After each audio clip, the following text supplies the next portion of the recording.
are as important as never before, because we all believe in our victory and we need to confidently plan for our better future and its efficient and inclusive renewal. Therefore, for the welcoming address, I would like to give the floor to the president of Women's Energy Club of Ukraine, Madam Valentina Belyakova. Valentina, you have the floor. Good morning, everyone. I'm very glad that today, despite all the events that are taking place in Ukraine, we were able to gather at our annual conference. Now more than ever, we all understand how important different professions in the energy sector and how much our daily life depends on electricity and heat. And so I would like to start with honor the memory of all energy workers with a minute of silence who died from the beginning of Russia's invasion into Ukraine, starting from 2014. Please.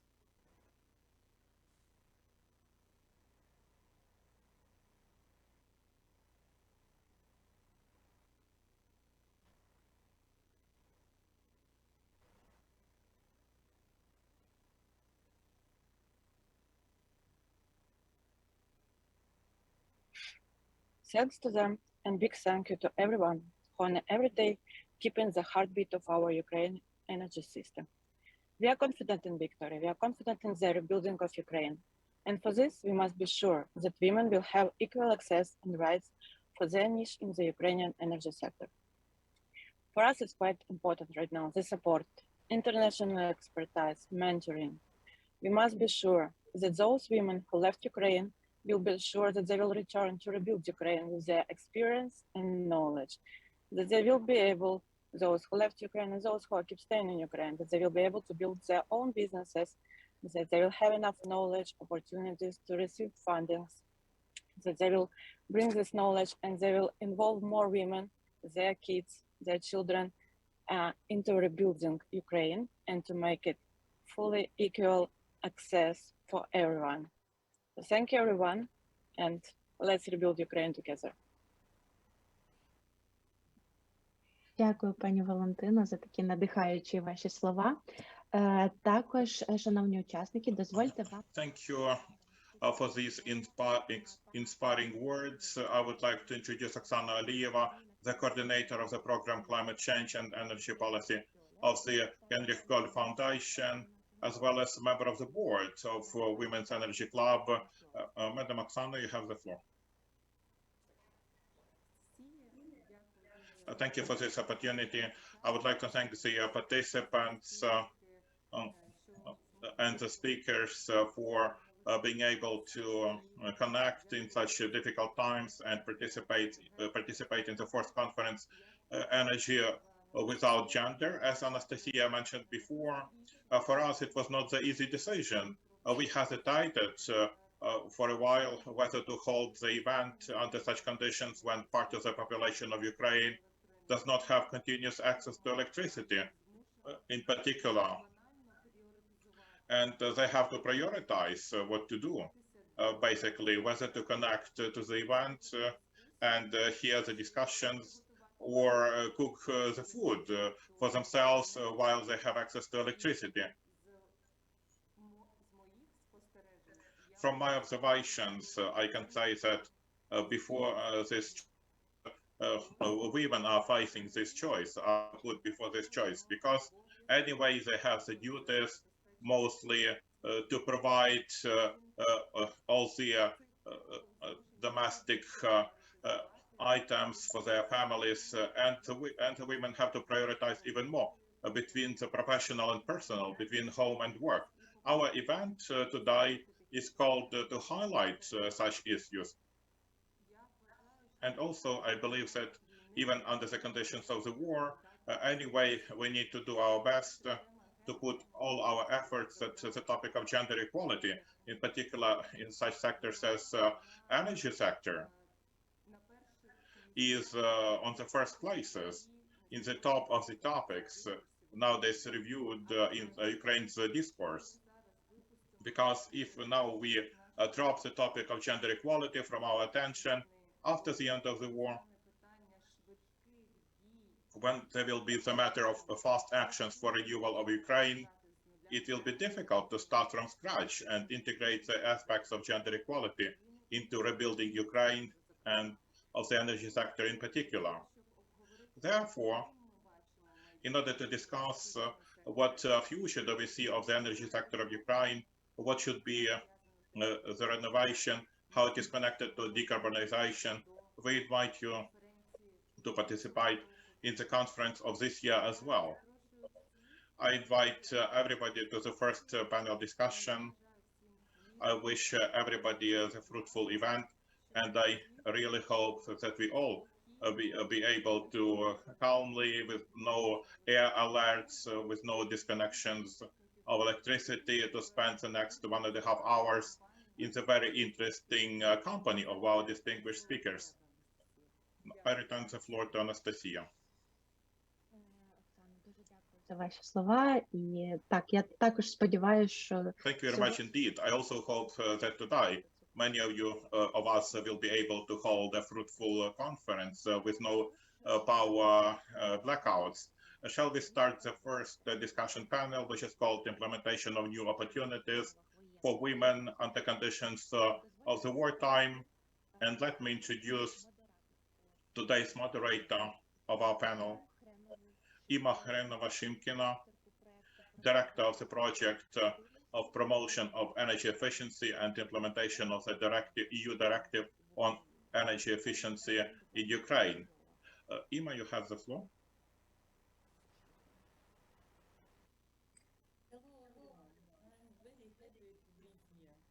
I'm really honored to be a part of the Women Energy Club many years, and each year I'm happy to be a part of this conference. And today I'm also absolutely touched. Then a lot of people really decided to be with us. And I would like to say that Ukraine amazes the world. Our women and also men join the army, and each day working hard in different sectors of economy, and extremely hard in energy sector. And I'm so happy to say that we are not alone, and this is a very, very important for Ukraine. We receive a lot of support from different countries, all EU members countries, and especially from Germany. And the German government supported GIZ because I'm a director of GIZ project, and German political institution also supported this kind of event like we have today. I would like to say thank you to Christina Haverkamp with Dana, because thanks to her support we can, in the frame of our work with Women Energy Club, we support a lot of women who relocated to Germany, to Europe, to find the new reality, new job here. And I remember I also was part in the Munich conference. I remember how inspiration is growing together with this opportunity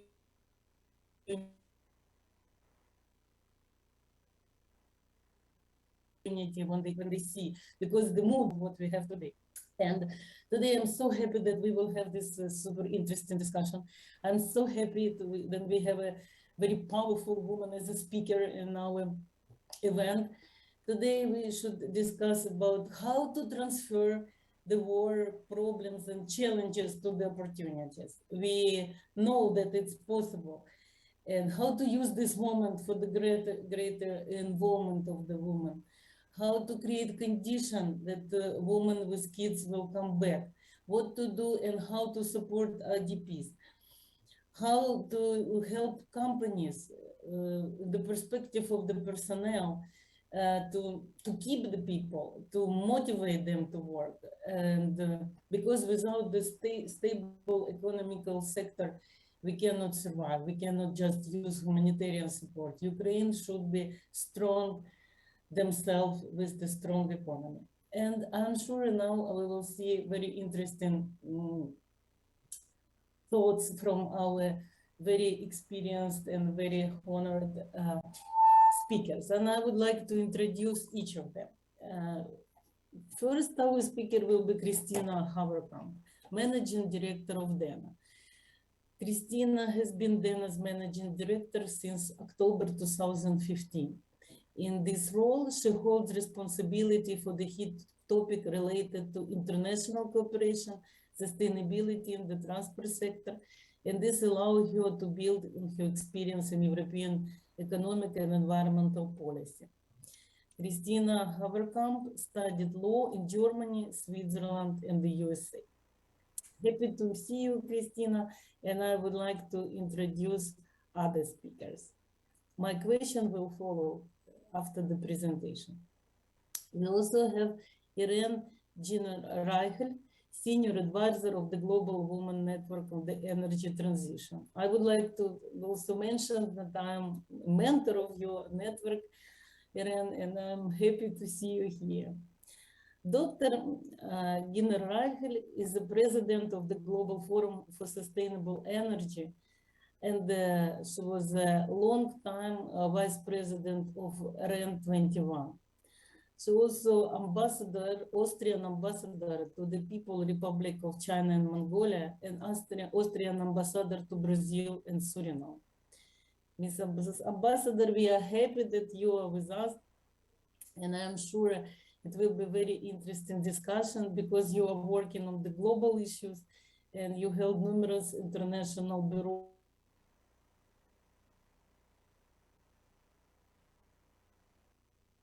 functions and teach read about you, and now I'm happy to meet you here. We also have Marina Saprykina, Head of the Center Development of Corporate Social Responsibility. Marina is a Ukrainian expert on implementation international standard on social responsibility based on the standard 2016. She is also a consultant in Ukraine for this, such international big companies like Kyivstar, Samsung, and others.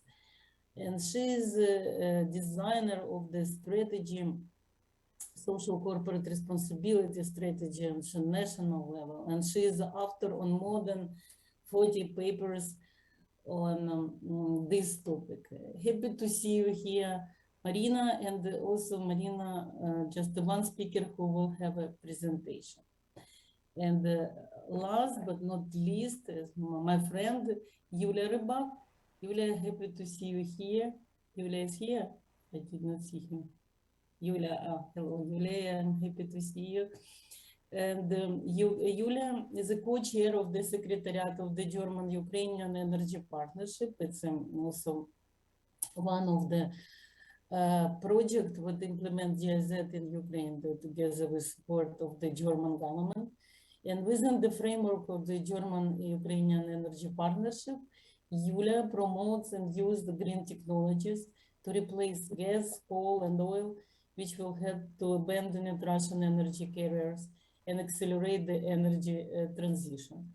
In partnership with the management of DENA and Women Energy Club, she initiated Women in Energy Unite for Ukraine, was founded to support highly qualified women working in energy sector. This is a program what I mentioned when I start to say. And now we are going to the questions. My first questions to Christina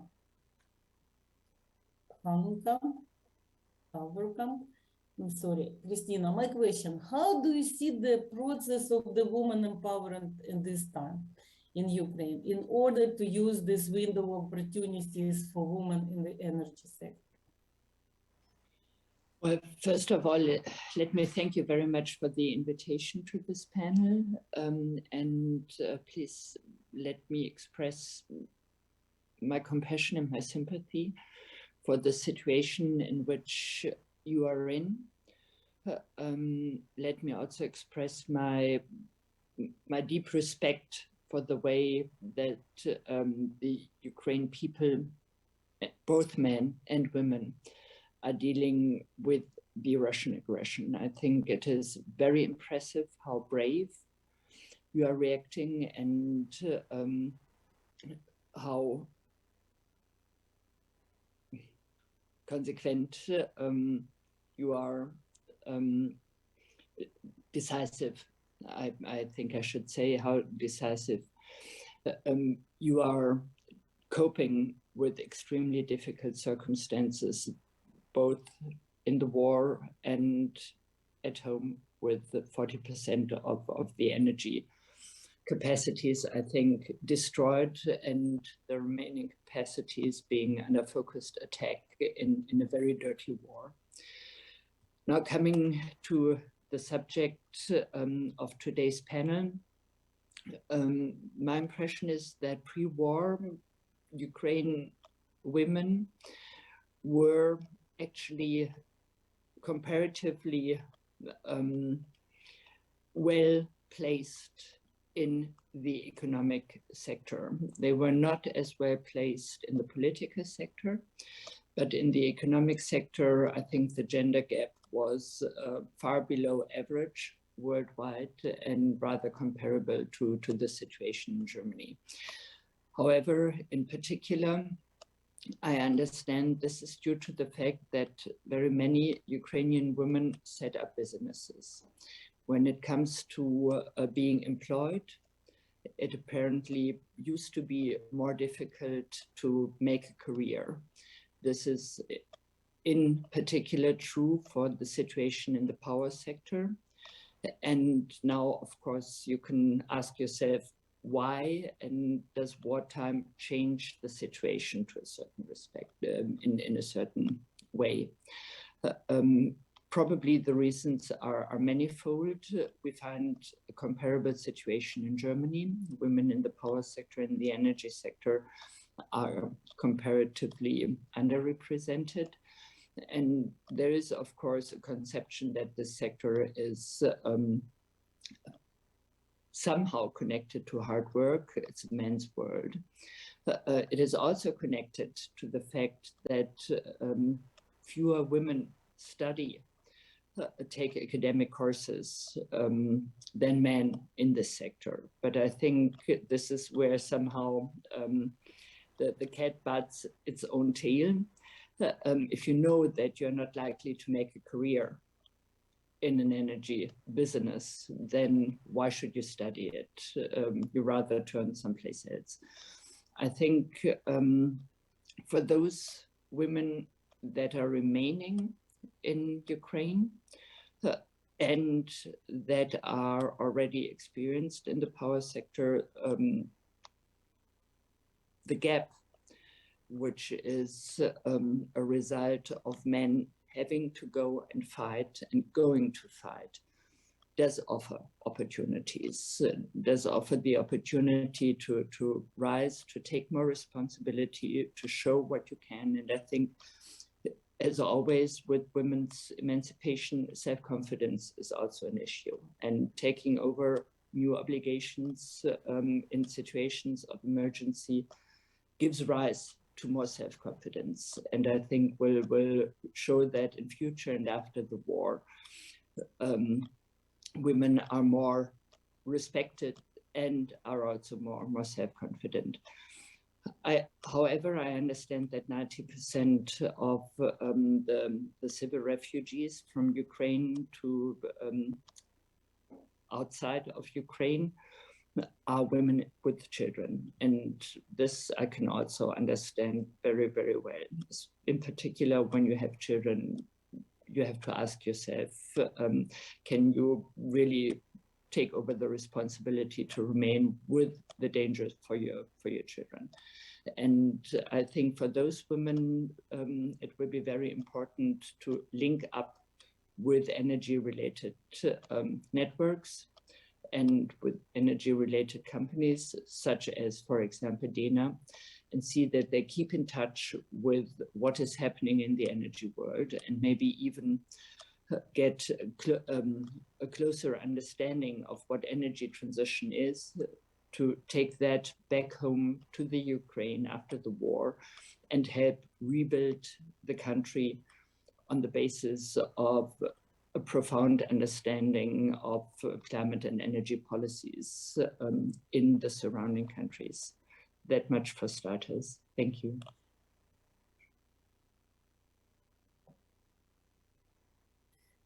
Thank you very much. We will take with us your words. This is very important for us. Again, would like to say that it's really empower us that we are not alone. And this is most important for us, for all of us personally, and for us as a country. Thank you very much. It's very, very touchable. And now we are going to have a next speaker. It's our Dr. Yulia Rybak, co-head of Secretariat of the German-Ukrainian Energy Partnership.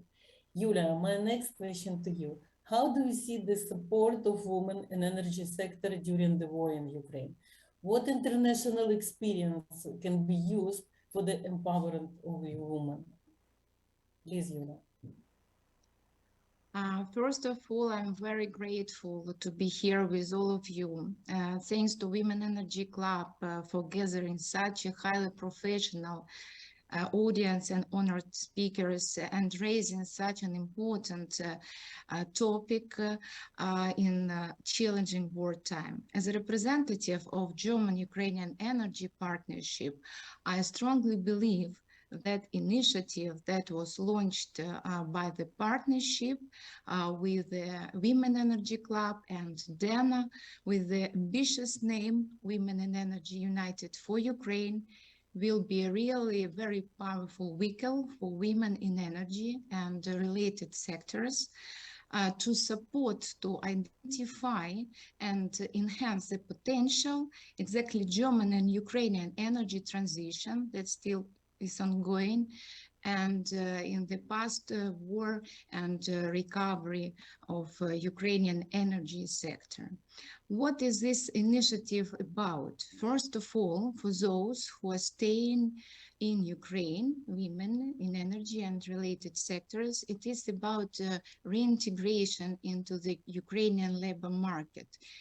We will support identify of professional competence and qualification and establish matches between women and relevant Ukrainian stakeholders and companies, as well as German companies that are still located in Ukraine and quite operational. For those women who relocated to Germany, it is about support exactly in German labor market. The platform will facilitate the integration of women into German labor market to improve exactly economic and security and independence. So we will support the integration of women and children into the German society with a special focus on balancing family and work. And if we are talking about exactly experience of other countries, I would strongly recommend to take German and Nordic countries experience. It is exactly about the gender quality with the working hours, with the maternity leave, with the salaries, of course. And I would strongly recommend to have the gender audit, as actually we are talking about it for several years, what we would need in Ukraine after the war in order to have the gender equality. After the gender audit, we will identify exactly the options where should be improvement taking place. Also, platform Women in Energy United for Ukraine, it is about, of course, networking and mentoring. So the experts who are in Ukraine and who are relocated in Germany should find a reliable partner, advisors, and mediator, and should be empowered to pursue professional activities and development in Ukraine, to gain and also to gain a professional foundation in Germany. So exactly Women in Energy together with DENA will intensify and will provide trainings, courses, networking that will facilitate all these important mentoring facilities. Also, it is about further qualification. What we would need in Germany and in Ukraine as well, it is capacity buildings and improving professional skills. And I'm sure that due to such powerful tool. It will be really possible to take new opportunities for women in the wartime, because only united, all together, we will manage to build back better in sustainable way with the new green technologies targeting to strengthen exactly our Ukrainian energy system based on green transition, of course, and achieving decarbonization goals that are still with us, together with reconstruction recovery plan. Of course, we will reach energy independence. Actually, our target is to integrate gender equality mainstreaming into all processes connected to recovery, to ensure that all the projects that will be under implementation with the post-recovery and preparation for recovery processes are gender sensitive, and it will be also one of the goals. And I believe that here there are huge opportunities exactly for women to encourage and to hold as economic and energy front to help to bring our victory much more closer, because our women, Ukrainian women, of course, all women, but Ukrainian women are exactly now under the most challenging situation, are extremely strong and extremely powerful. And after our victory, Ukraine will become innovative with the modern rebuilt cities and competitive conditions for our talented people. So let's do it together, united. Thank you, Yulia, for this very inspired words. And I would like also to take with us one quotation from your speech. It's a gender audit. And I also would like to inform all of you that in the frame of my project, what I'm leading, we support to develop gender audit in MENA region, and also now helping to create a strategy for state energy efficiency agency to make for sure in the part of this strategy would be gender audit. That's then we again align together. Thank you, Yulia, again. And now we are going to the next speaker. Miss Ambassador Gina Reichel, I would like to ask you the question. Global Women Network for Energy Transition is a network working on the empowerment of women in energy sector. I'm also part of your network and happy to be with you. What tools would you advise to use to involve women in the energy sector? Mentoring, requalification, changing the policies. Please give us your advice, because now we are working on the level of the instruments developed. Thank you. Thank you. Thank you very much. Thank you very much for inviting me to this. Congratulations to the Energy Club of Ukraine. It's a very impressive conference that you have put together. Let me at the outset also pay tribute and express my deepest respect for the people of Ukraine and for the admirable way in which they handle themselves in this very difficult situation, and for the confidence and the strength with which they work towards peace and freedom for their country. Now, your conference said that energy has no gender, but as we have heard also from Christina Haverkamp, and I would like to acknowledge with gratitude also the excellent working relationship that the Global Women's Network has with Dana, and we hope very much to deepen that relationship also with regard to Ukraine in the future.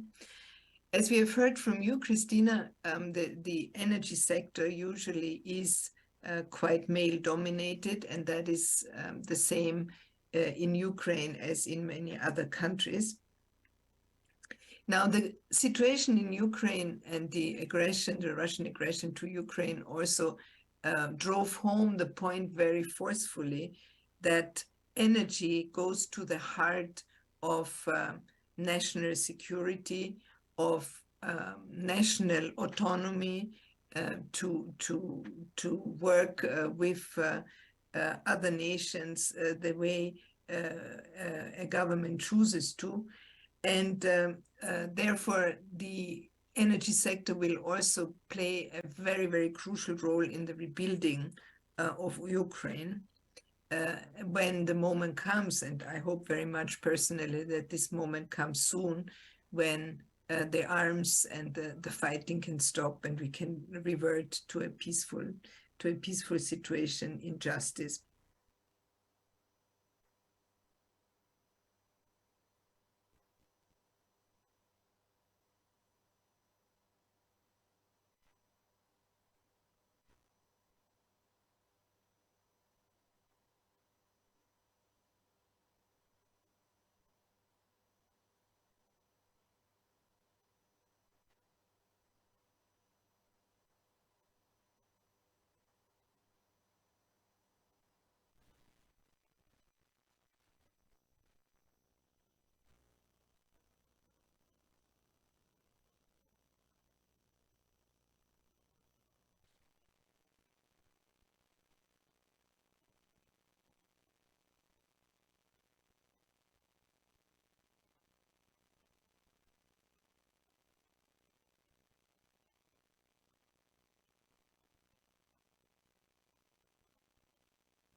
businesses to support gender equality in the economic sector.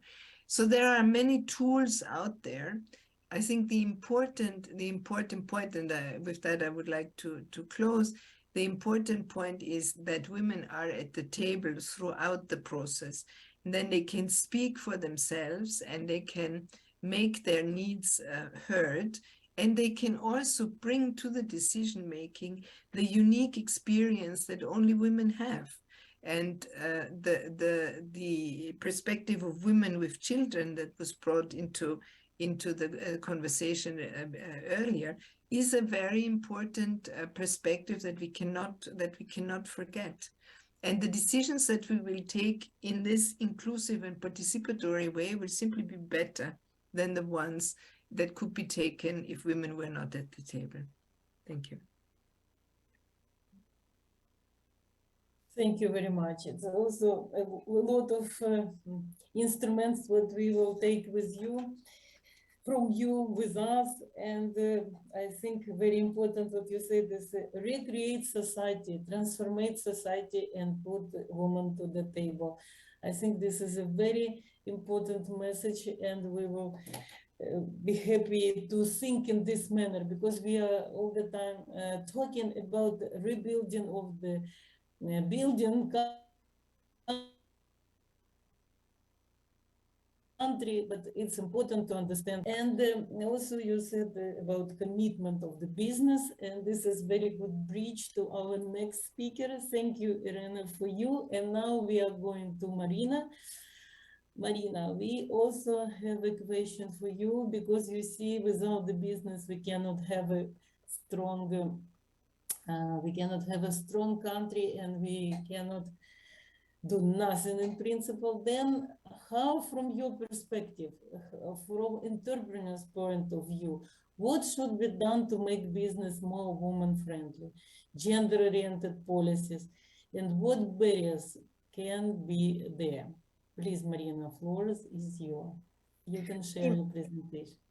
Ma, thanks a lot, and it's a great pleasure to be with you. And you know that being a speaker from Ukraine has a new shade of happiness. So I hope that electricity will be with me during my presentation. And actually, electricity is a basic, access to electricity is a basic human rights. And now Russia is trying to deprive us of this, making its terror against civilians and Ukraine. But they didn't expect one thing, that Ukrainians are brave.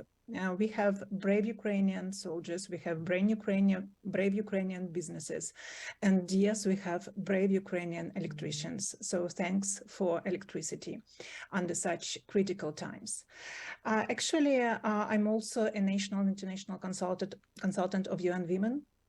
And yesterday I presented first results of best corporate practices on women empowerment, which was ordered by UN Women. And I would like to tell you some first results from this study. And I will switch into Ukrainian.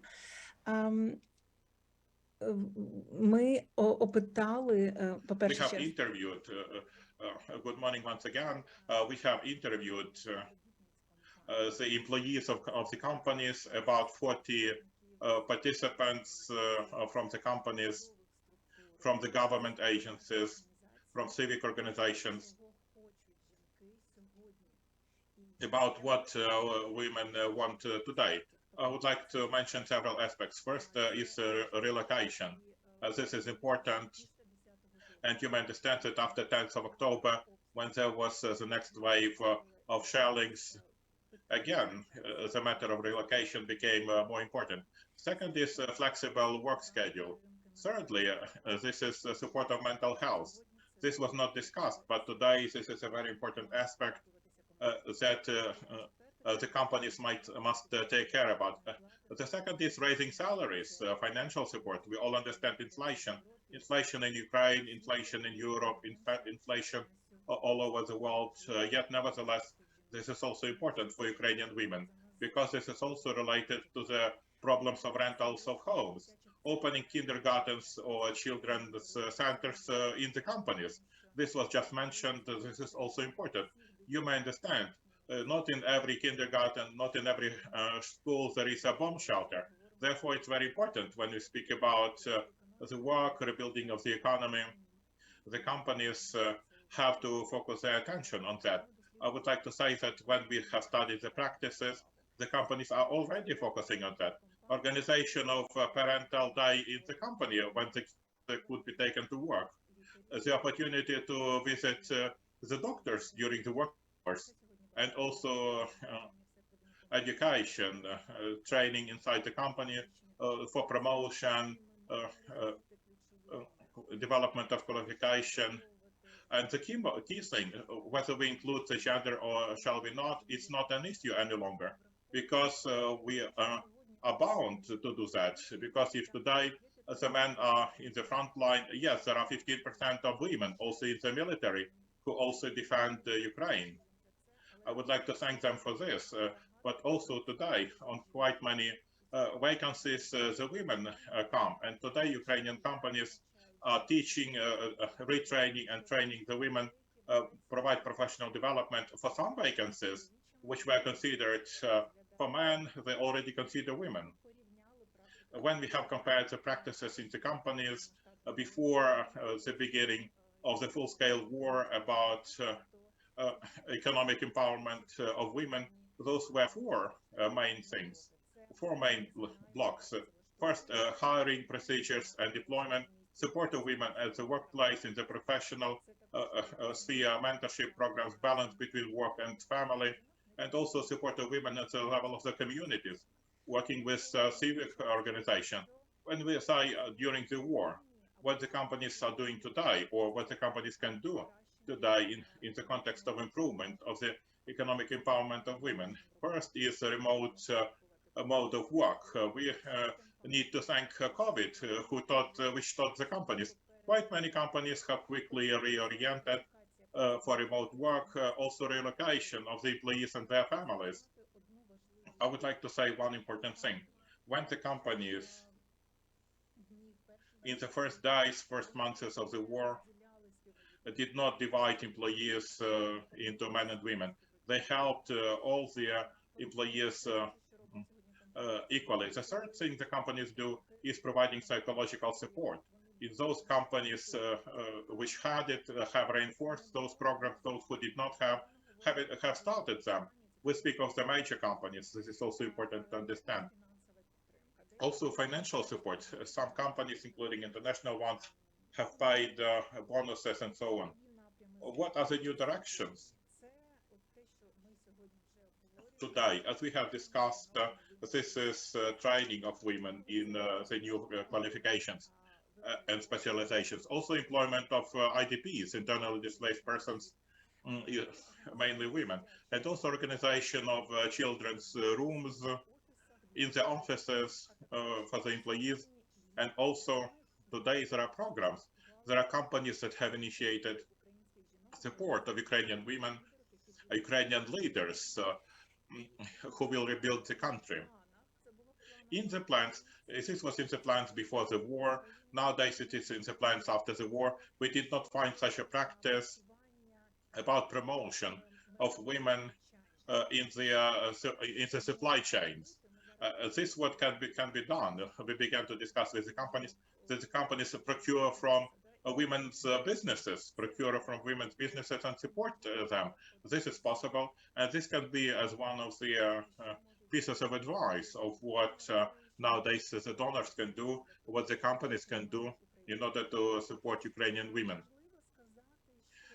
It is important to say that the female employees of the companies notice the advantages of those companies that invest into economic empowerment of women.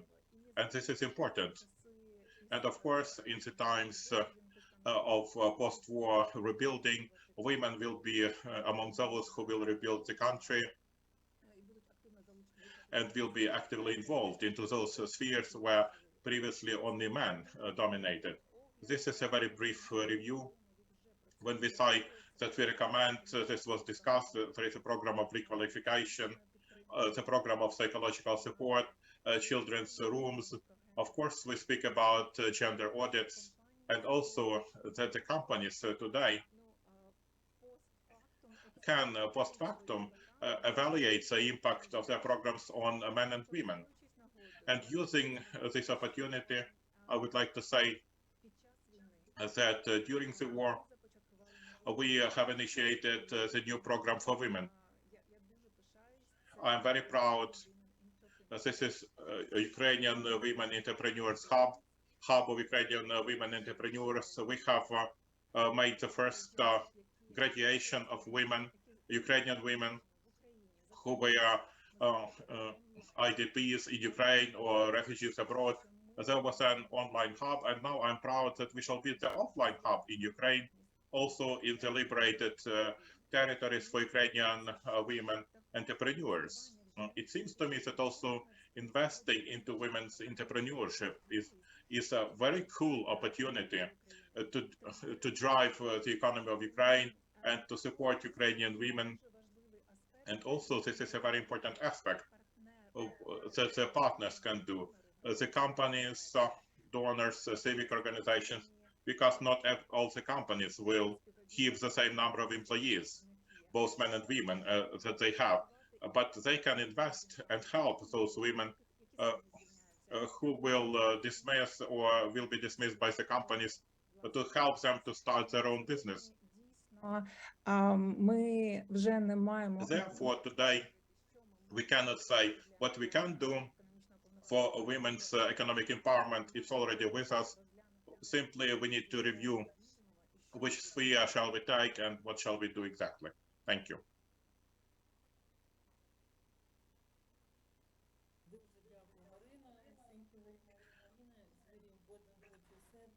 And I'm absolutely sure that Ukrainian companies is already faced the support for the women, and it will be very happy to see the new result for our next meeting when we will see each other. And I'm sure that it's inspired not just me, but all our panelists that you are already using this toolkit, what Irene has mentioned during her speech. And now I would like to ask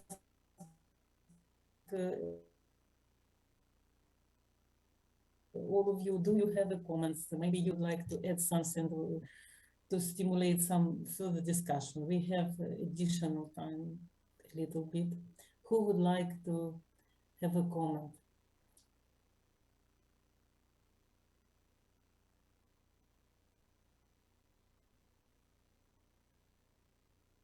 Christina?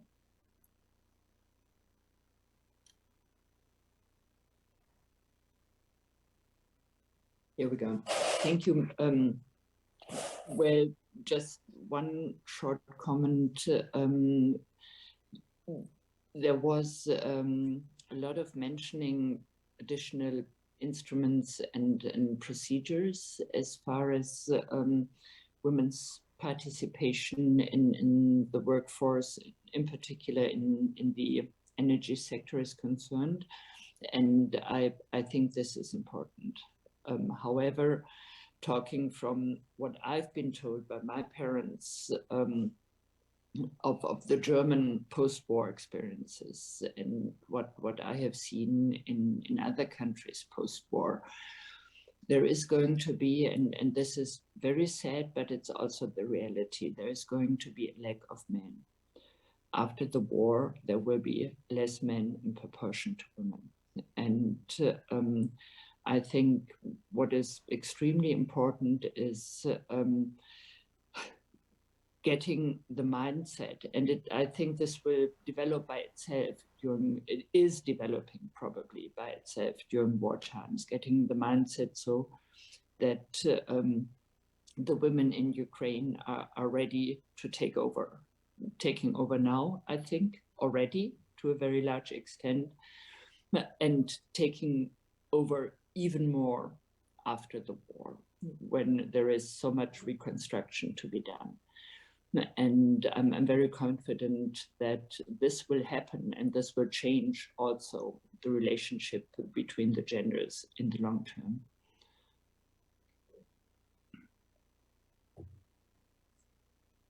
Thank you very much. It's very important. Irene, please, your comment. Thank you very much. No, I think this was a very rich round of comments and statements. I think the study that Marina started to give us some highlights of is very important, and it will lead the way. You know, will show us concrete steps that we can take, and it can also serve as a model, if you wish, for other countries. The issue of the relationship between women and men, I think in this context is very very important, and perhaps less difficult than in other circumstances, also because of some of the things that Christina reminded us of right now, some of the sad realities of this situation. But I think the best way of involving men is to be in dialogue with men, and to listen to them, and to hear what their concerns are, and to bring across the point that the new society that we all hope will emerge once energy transitions are successfully completed in Ukraine, but in many other countries, really in every other country as well, that this new society will also bring a lot of benefits for men. You know, equality between women and men does not just bring benefits to women, it also brings benefits to men, because men also have an interest in decent working conditions, in flexible working hours, in the possibility to combine work and life in a balanced way. Men also want to be good fathers and spend time with their children. So from our perspective, we don't see this as an adversarial relationship. It's not women against men. It's women and men together are needed with their differentiated life experiences, with their differentiated skills. But working together, they bring the whole of the talent that is present in a society at a given moment. They bring that to bear, and I think that is very necessary. Of course, gender bias is often unconscious, but there are many workshops and methods and possibilities to help people in a targeted way to recognize gender bias and to step out of it and to free themselves of something that is really fettering, is really limiting the freedom of everybody. Thank you. Thank you very much. It's also super good comment. Women and men together. I think this is the most important message what we can also take with us, because always when I'm talking with somebody about our club, and they said, the men sometimes making jokes, they said, woman, you're not enough powerful, you would like to say, you would like to have always more and more. And this is a good argument to them to say, no, we don't want to be against no one. We would like to be together and create more power and more synergy than to make us all more stronger. Thank you very much. I would like also to ask other panelists for the additional comment, or maybe someone from the auditorium, from our participants would like to say something. First, you can raise the hand. Second, you can write your questions to the chat. I'm trying to read them. Please. I see a lot of friends here in the list of attendees, and we, all of us,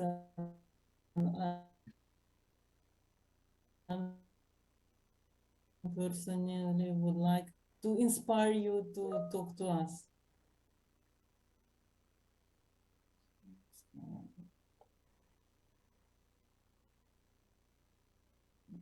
I'm checking the line. No hands. I did not see any hands.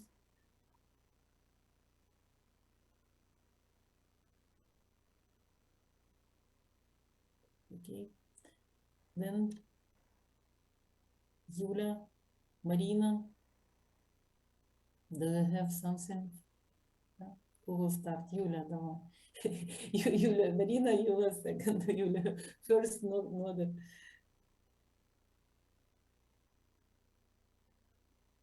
Ima, I'm sorry, can you repeat the question? I missed, I It think, was with it was connection. open question. It was open question. Do you want to add something for the panel as a comment? As a comment, I just want to add that it is strongly important for us now to unite our efforts within the development of reconstruction plan. First of all, I would like also to announce that under German-Ukrainian Energy Partnership, we will have our active role in implementation of the recovery activities. I would like to also present Dana's role.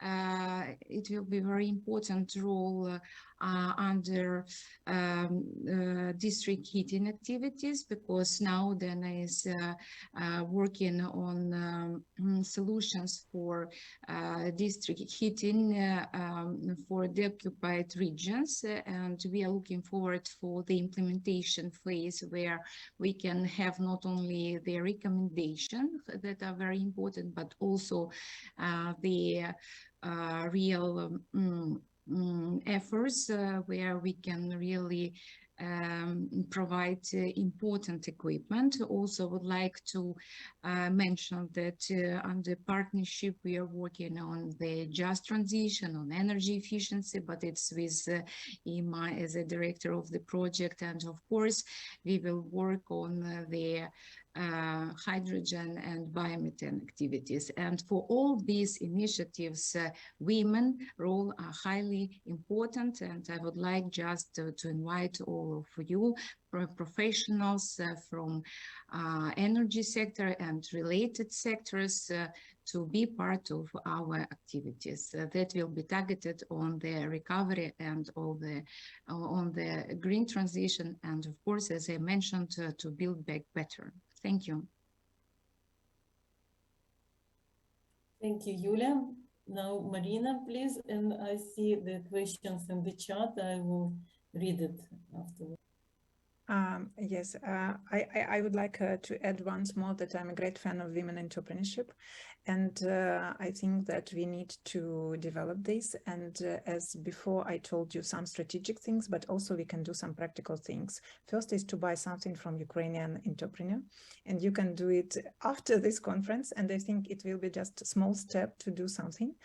And also there are a lot of opportunities. There are a lot of grants and a lot of projects for Ukrainian women today, for Ukrainian women entrepreneurs. And as yesterday we discussed that there would be even more opportunities. So I think that it's very, very important to get prepared for this. And also it's very important for also governmental agencies to understand the impact of their program, of their grants. For example, Yerobota, we have this grant system now, to understand the impact of this program on women and men. And perhaps Pani Ima, you can do it with the agencies you work.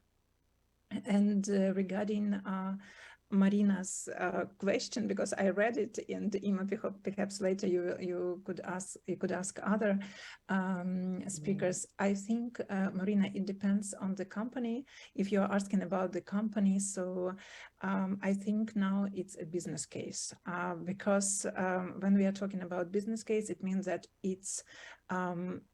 it's even profitable for companies to invest in women today, taking into account the situation now. So you could just show figures about vacancies, about unemployed women, and what your company can do. And the second one, how we can increase, how we can improve relations between, or support, how we can have support from men in the company. It's through trainings and yes, and through dialogue, as Ms. Ambassador said, because it's very important. Thanks. Thank you very much, Marina. We have also the question from another Marina, our friend and colleague. She's thanking us for the great session and the presentation, and have one question to all of us. How to engage more men to support men, so that not only women energize women, but men realize how important is to energize women. Who would like to answer for this interesting question?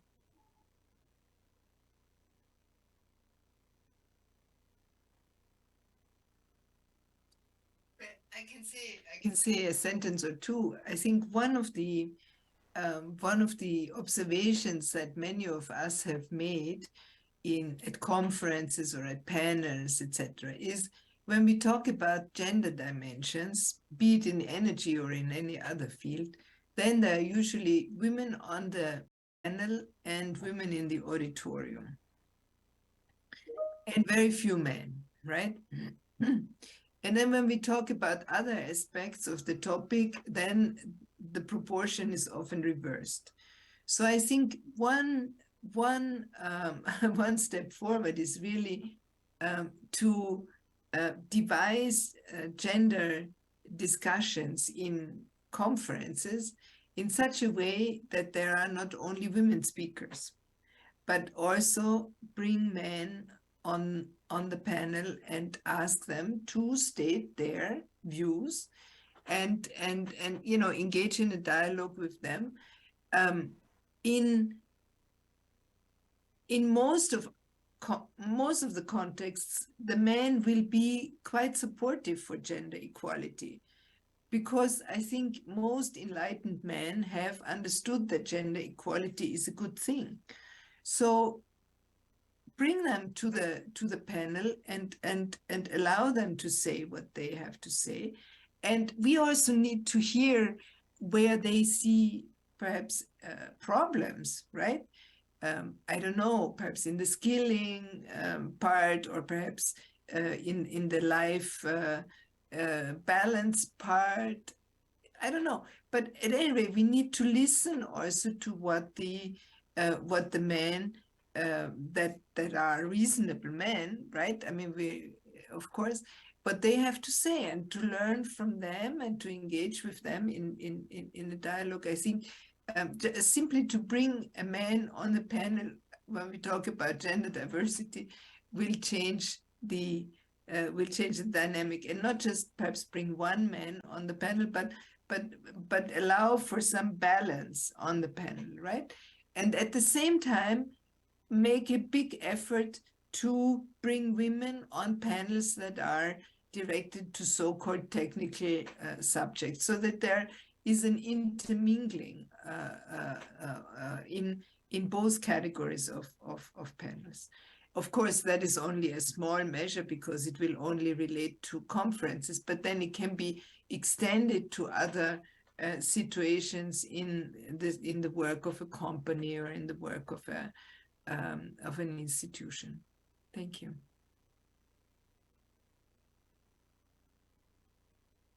Thank you very much. Last year we have one man in my panel, I remember, and we lost him. You see how difficult to keep their attention. Thank you, Irina, for your comment, and please, Christina. Well, first, thank you very much to Mrs. Ambassador for this, I think, very, very good idea. proposing to have maybe not only one, but even more men on panels, in particular on those that deal with equal rights for women. I think it would be important to get their view. It might not be easy to get them to participate, but I think we should be working on that, because once you're forced to participate in a discussion, you become more constructive than when you're left outside.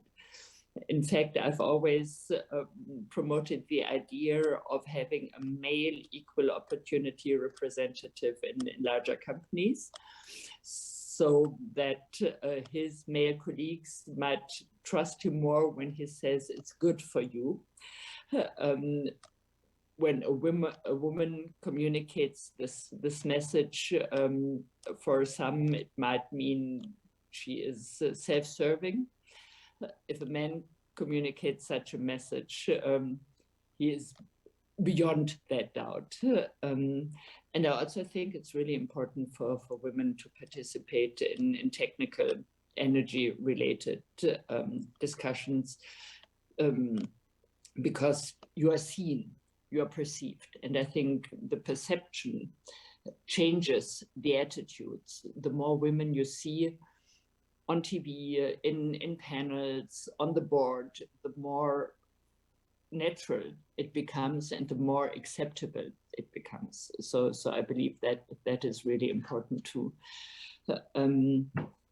There is one other point I would like to make in Germany, in the public sector. We have right now, and also on the level of the European community, we right now have a strong movement in favor of equal jobs for men and women, meaning that more women are likely to make a career than men in these sectors. And I know from my former colleagues at the German Ministry for Economy and Climate Action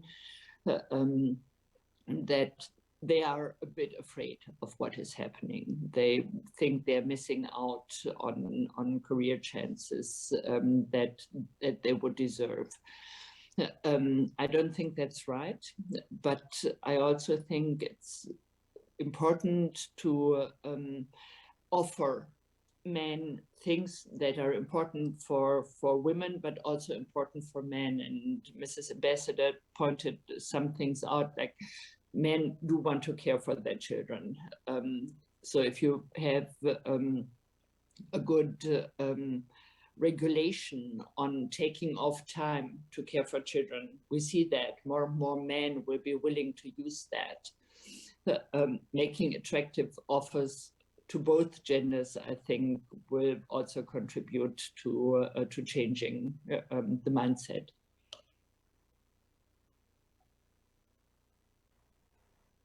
Super, you're absolutely right. I think we have a super powerful panel, and we have one additional question from our colleague Oksana Liva, whom you already know. And she's asking about your experience or cases, how women will engage in post-conflict recovery in other countries, maybe Balkans, and if you know something about the lessons learned available.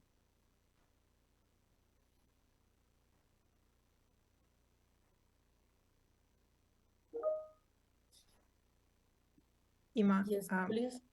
yeah, okay. First, sorry, Marina, sorry, first it was okay. Irene, please, and Marina, you are next. No problem. Thank you very much. I don't have any direct experience of women involved in post-conflict recovery in other countries. But I do know that, for example, in the Balkans, they were not properly involved. You know, we have many, there are many photos, even in the news media, where we saw the negotiating teams were all men. And what I can point to is the work that has been done at the level of the Security Council of the United Nations about the nexus between security and women. And there are a number of resolutions that have been adopted. The first of these resolutions was Security Council Resolution 1325, where it was pointed out that women are affected by conflict in a different fashion than men, but then also that women have a very important contribution to make in all reconciliation, peace building, peacemaking, recovery processes, and that they have a right to sit at the table.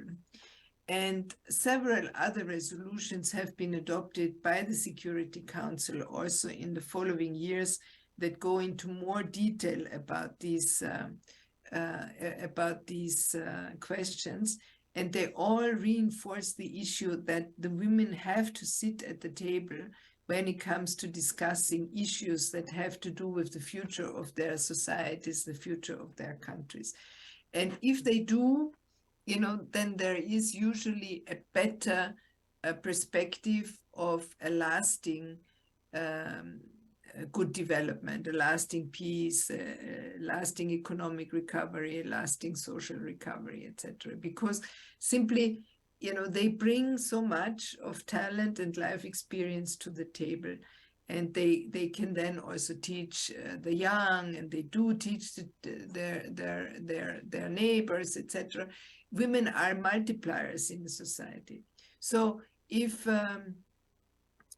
you look at if you search in the web under the issue of Security Council and women and conflict and post-recovery, you will find all these resolutions that are quite useful, I think, in the current context.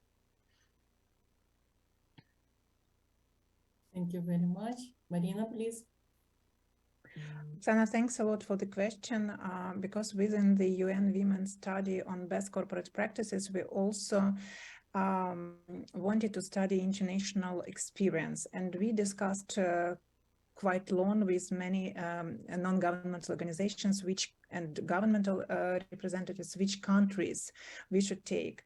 And there was a common conclusion that the reality is different. Now, for example, if we are talking about Balkans, it was the time when IT services, for example, or mobile services were not so developed. So that's why we didn't take the Balkans into as a country for the study, but we studied Georgia, we studied Azerbaijan, Turkey, and Israel, and Moldova, Republic of Moldova. And I should say that, first of all, Ukraine has some specifics. And it is now, because in all these countries, economic empowerment programs started after the war ended. In Ukraine, we started doing it now in time of war. And I think it's one specific, but in terms of the best or lessons learned, we have found two crucial things, which I have already told. First, it's requalification. And for example, in some countries, it was teaching IT to women. And you know that in Ukraine now, for example, Projector Institute launched the program to teach 5,000 women of new IT skills. And the second, it's creation of resource centers for women, where they could, and such resource centers were created in Georgia, were created in Turkey for Syrian refugees, were created in Azerbaijan. And in these resource centers, there were a lot of support for women, including psychological support, including entrepreneurship support and mentorship support. Thanks. Thank you very much.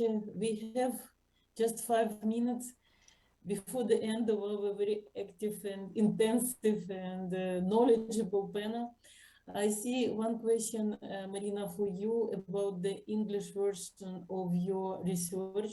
Do you have an English version?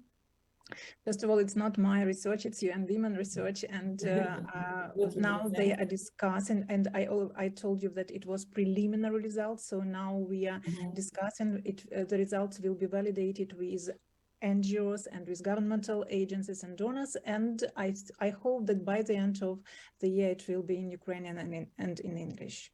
Thanks. Super.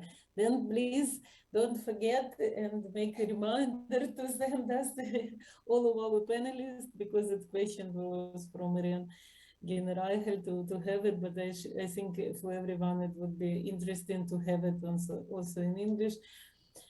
And you have last 4 minutes to share some ideas if you have it, and the last 4 minutes to ask the questions or make a comment from the participants. The last call for the people who would like to say something, or you are tired a little bit. Okay, please, Marina. For me, the message is simple. Go and buy something from Ukrainian women entrepreneurs. Yes, it's absolutely good message. And now also you said also very important things. Then all the experience, what we tried to learn, it was the times when it was not enough internet, it was no Instagram, we can buy everything now through the Instagram. And we also doing, in the frame of my project, we are doing 4 different directions: energy efficiency reform, energy efficiency in municipalities. We have 43 municipalities of the partners. We are doing energy efficient education and energy efficiency in companies. I'm leading the program. It's a big program, and we have a different direction. And first days of the war, we have request from our political partner in region. Then they ask us to have some support to make new legislation, what to do with construction garbage, construction debris. We have a lot, and we start to learn serious experience. And we understand even the first days of the war, we have 10 times more damages than in Syria. And now, after the mostly 1 year of the war, we have 100 times more than. It means we are creating now unique experience, and from us, everyone will learn something. And unfortunately, the life like that, and for sure we need the inspiration from our partners, colleagues abroad. We need to be strong. We need to work together, women and men.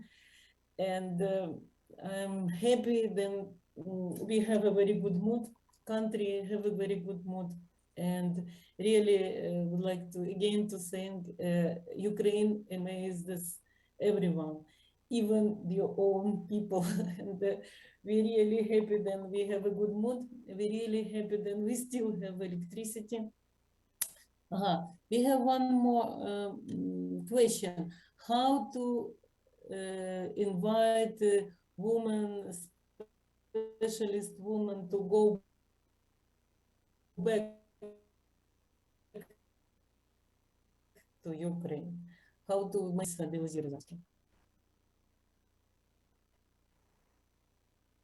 Who would like to add? Marina, please. I think it's quite a painful question, and actually I also was in Austria for 6 months, and I came back because it's important to be here. But we understand that not all women could come back, especially with children. And now some companies started already to think about program how to return their employees from abroad. So I think for companies, it's a good time now to think about this. And the second, I actually think that we need to launch new governmental program on this, especially regarding youth.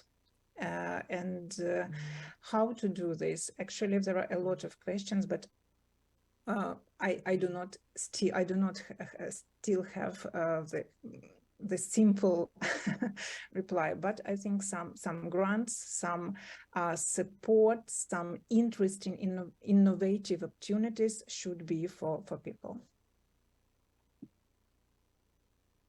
Thank you very much. I'm sure we will have a lot of interesting. Shall we take a group picture? Yes, sure. It's a very good idea. And then everyone who can switch the camera, please do it. And when we are preparing this common photo, I would like to thank you first to the panelists. It was very, very powerful and interesting panel, and very interesting for me. I hope also for all our attendees. I'm going to Berlin in 8th, 9th of December. I hope we can organize small coffee together to discuss more about all our ideas. And I'm so happy that it was interesting for all of us. And I inspire you, all our participants, to come tomorrow, because unfortunately Anastasia lost her power to talk to you, and now I'm doing her work and inspire you to come tomorrow. And please make a view, like a gallery. I think it will be good. And who can also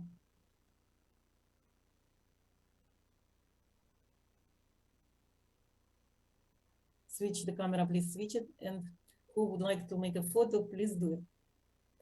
I think I will make a photo because I did not see others.